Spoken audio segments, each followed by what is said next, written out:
那你真的在理赔的时候，其实你过去花了20年甚至30年的这个保费，其实都回来了。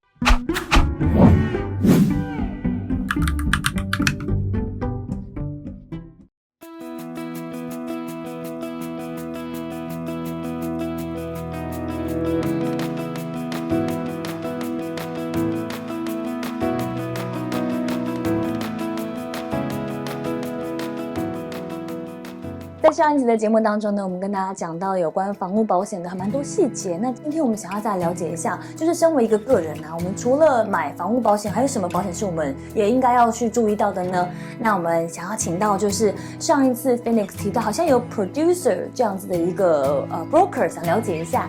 Hello Sandy 你好。Hello Jessica， 嘿久等了。你好，谢谢你。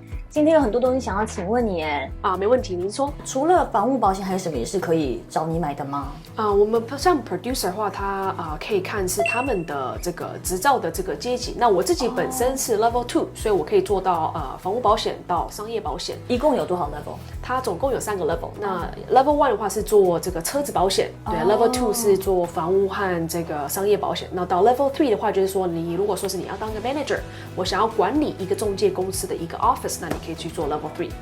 你的目标是 Level 3吗？我的目标就是 Level 2就好，就已经帮自己找到了。服务客户，对，有自己的客户群，它比较 flexible。那 Level 3大部分是例如像 Phoenix， 它是 Level 3，因为它是管理中介公司的。明白。那其实像你刚刚提到还可以买什么险？就是如果身为个人，我除了帮自己的房子买，帮自己的车子买。对，还有什么吗？你可以买像比如说旅游保险，出去都要。可是是不是很多人都说我信用卡有包啊之类的？对，这个就是很多的利弊的问题，因为很多像比如说信用卡里面有包含，那当然也就是说保险公司也是要赚钱，它不可能就是单纯就是说完全不需要你付任何费用去包含，它有很多的我们讲的就是不包含在这个范围内，保险的范围内。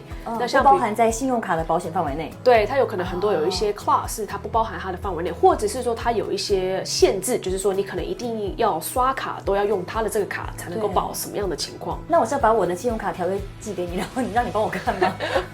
我们会比较建议看一下什么没有报这样子。对，我们还是会比较建议，就是说透过就是保险公司去自己去额外买，那看你的年纪啦。对，因为如果是年纪比较轻，经常出去旅游，其实不是很贵，可能20块、30块。对，但我帮我妈买的时候吓一大跳。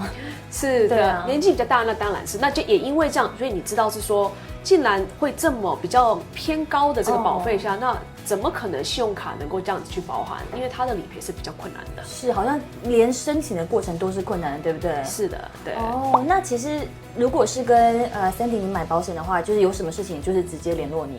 有问题就直接找你。对，就是说我们可以帮他去做这个引导的这个部分，因为毕竟理赔的东西还是由保险公司在负责。但比如说他可能有些比较简单的问题想要询问说我要怎么去跟就是保险公司做理赔，那我可以跟他讲说，你可以从这边去做这个线上开档这个动作。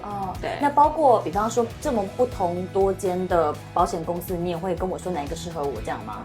对，我们基本上理论性来讲说，先收集到客户的这个资料，我们需要的资料，然后呢，以客户的这个情况需要的保额去做这个报价。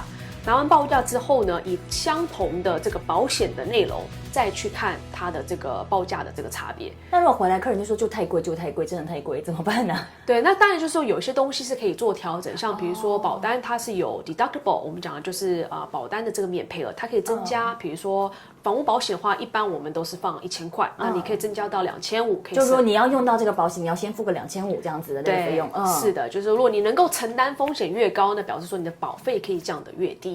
所以都是有空间可以调整的，都是有些小空间可以调整的。所以这就要找专业的人来帮忙。没有错。那在大温地区买房子就是的保险啊，是不是有传言说，你知道我们的地区的关系，什么淹水还是地震，是不是有些人不包啊？是的，对，所以这个时候你真的得需要有这个保险机器去跟你去解释这一块。像比如说Richmond 现在的话呢，是地震险是比较难拿的。只有 Richmond。也有一些别的地方。那对，那 Richmond 是比较常看到的，对，因为它的地址的关系，它我们其实保险公司用看它的这个区域号，就是 postal code 去看来决定说那边的风险定生死，就 postal code 拿出来就决定。所以不代表说你在 Richmond 你就一定买不到地震险，还是得看你的这个 postal code 是在哪里。对，那买不到其实也代表它的风险是相对高，保险公司才不卖吗？没有错，是的，对，所以就是这个是自己要大家知道，在买房的时候可以跟地产经纪去做这个沟通，说我们什么东西是可以预先给先知道的。那温哥华不是大家最害怕就是水这件事情啊？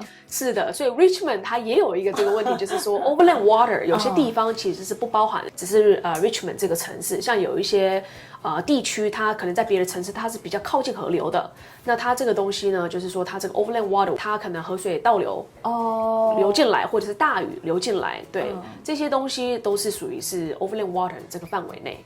对，那有这样子的情况下，就表示说你只能去保我们讲的 sewer backup， 就是污水倒流，那可能洪水这一块就保不了。对。那可不可以说，比方说 A 公司它不保，我找到一个 B 公司只保洪水，这个有这种东西吗？这个没有对。那我们通常是这样，就是说我们会先去做所有的保险公司的报价，然后呢，通常例如我们讲以地震险来去算好了，如果地震险它有些保险公司在这一个地区它是不出任何的地震险，那但是别的公司有，这个时候我们就给客户2个报价。就是一个是含有地震险，一个是不含有地震险的，然后看客户是想要留地震险呢，或者是不要地震险。你们会给建议吗？我们基本上让客户去选择，因为大家心里有一把尺，对不对？自己那把尺。对，就刚才讲说有风险，对，当然就是我们以保险的角度来看，最好是都买比较好，因为不清楚未来，就是它保险的用意就是为了是保障我未来真的出了什么事。过去可能100年来在温哥华市都没什么发生过，这样在维多利亚岛比较多，但是就是不代表说它未来不发生，因为我们毕竟我们的这个居住的这个地方还是在地震带。对，也因为这样子比较建议说有一个经纪帮你去看，因为其实现在也有很多是线上你可以自己去报价的。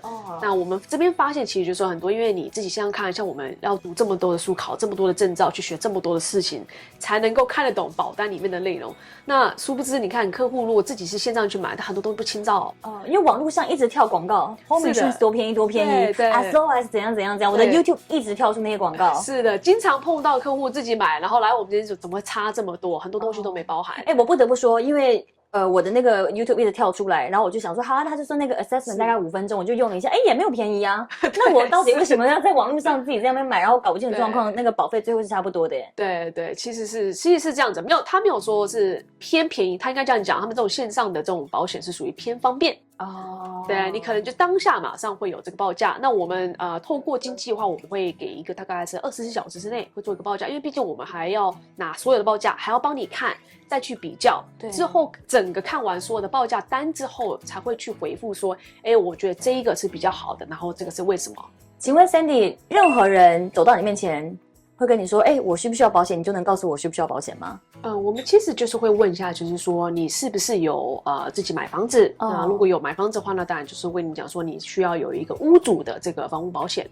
对，那你通常我们会问一些比较细节的东西，比如说你是自己住呢，或者是出租保险，或者是你偶尔才住这个地方，那这些都是需要告知保险公司。这是身为屋主的部分。那如果我就是个租客呢？租客我们通常也是会建议租客，因为租客毕竟他的保障他的内容是除了他的这个责任险的部分呢，还可以保证他的这个个人物品的这些损失。如果今天火灾、水灾发生的情况下，他的个人物品是能够包含的。那当然最主要的就是说，因为有些租客，像比如说他可能住的那个地方，殊不知可能出了什么事情，像比如说有水灾，对，那他得要搬到别的地方，像是我们要租旅馆，对，这个时候保险公司的那个租客保险就会包含。很多人不知道租客要买保险呢，是大部分租客其实是能够不买就不买，那他们因为他们。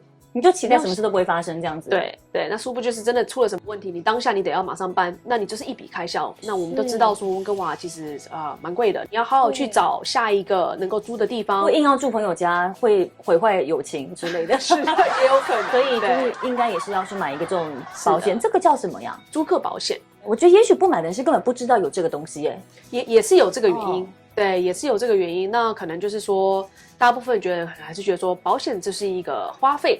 他是对他没有想到他真的每在年丢水里的钱。对，都没有想到说你真的在理赔的时候，其实你过去花了20年甚至30年的这个保费，其实都回来了。非常谢谢 Sandy 今天给大家讲了这么多重要的讯息，希望大家都有学习到一些你本来不知道的事情。那么在下一个 episode 呢，我们要去真正的房子去看一下说，在买房屋保险的时候可能要注意哪些事情，甚至是有一些我们自己能够做保护房子的一些重要，也许你都没有在做，是在残害房子的一些小事情。那么再一次感谢大家收看，我们下次再见喽，拜拜。非常感谢大家的收看。那么如果你觉得这一次的内容对你有帮助的话呢，记得要点赞，然后要 follow 我们，然后把这个影片转寄给你需要的朋友们。那当然呢，如果你有什么经验或有趣的事情，欢迎你分享给我们，在下面给大家一起分享你的经验咯。